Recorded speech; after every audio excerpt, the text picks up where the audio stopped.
If you've been watching my channel for a while, you know I will do anything to save money. But if you feel like you can't do some of these things, can we save money just by sleeping? Let's find out. She fell asleep on my couch.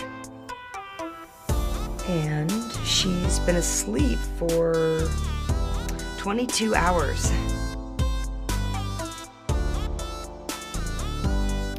Now, there is one way that you can save money without doing anything, and it is called a high yield savings account, or HYSA, or a HISA.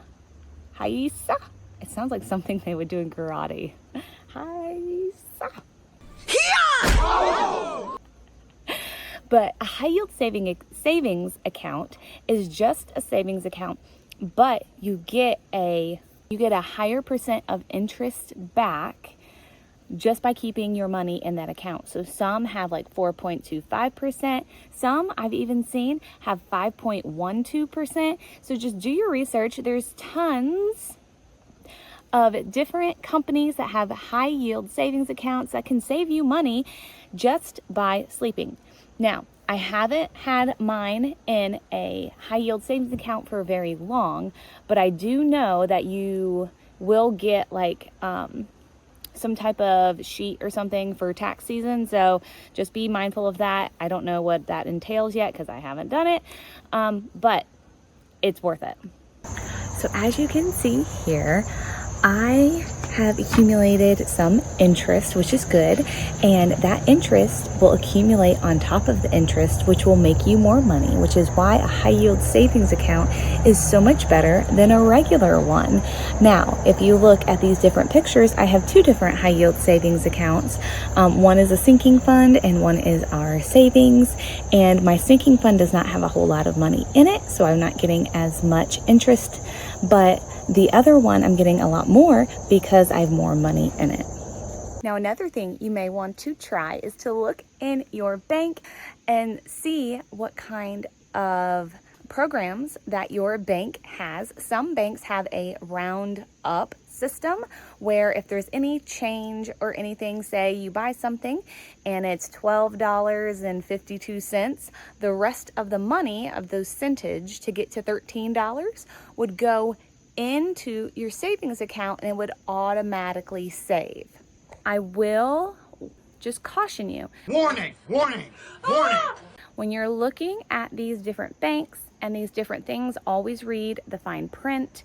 Some of the banks, they have fees if you don't have a certain amount of money in your account at all times. Some of them you can only draft a certain amount of money or a certain amount of times each year. So make sure you're reading all the fine print, you understand what you're getting yourself into, and make sure that you have the money to do any of these options.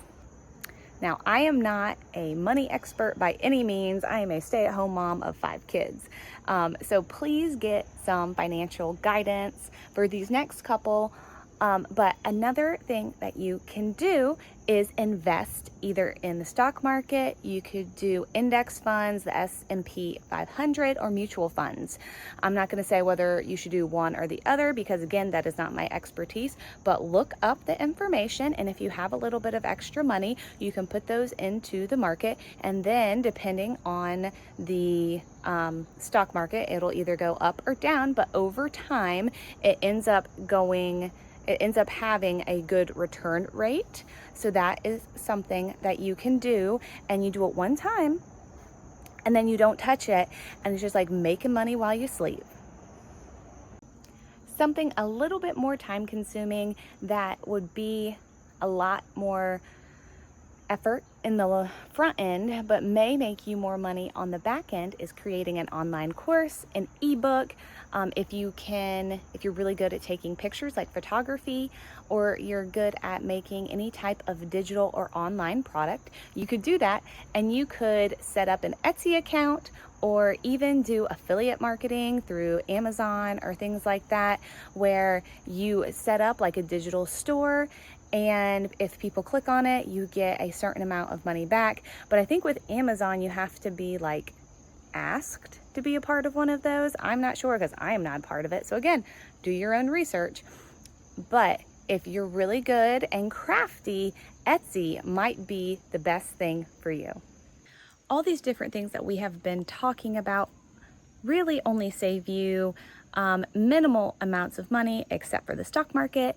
And so honestly, if you need to save some more money, maybe get a higher income or figure out some better and faster ways to save more money, whether that's a side hustle or really cracking down on your subscriptions, really cracking down on what you are spending at the grocery store, all of these things, because saving pennies here, pennies there, it's going to save you money, but it's not going to save you enough money to make a super big dent in the long run. Couponing can also save you money, and it can save you money on your household products, your personal care products. It'll probably, when I was doing it religiously, it was saving me about $50 to $75 a month on those products, and that will definitely save you some money, but I don't think it's saving you money while you sleep. But if you need some of that extra income, you could save that $50 to $75 that you would be using for those products and then putting it into a high yield savings account or putting it into that investment opportunity, and then that is saving you money while you sleep. Just open your eyes, look up to the skies and see. Look up to the skies and see. Just keep looking. Always look for opportunities. So if you like this video, go watch this one, and we'll see you next time.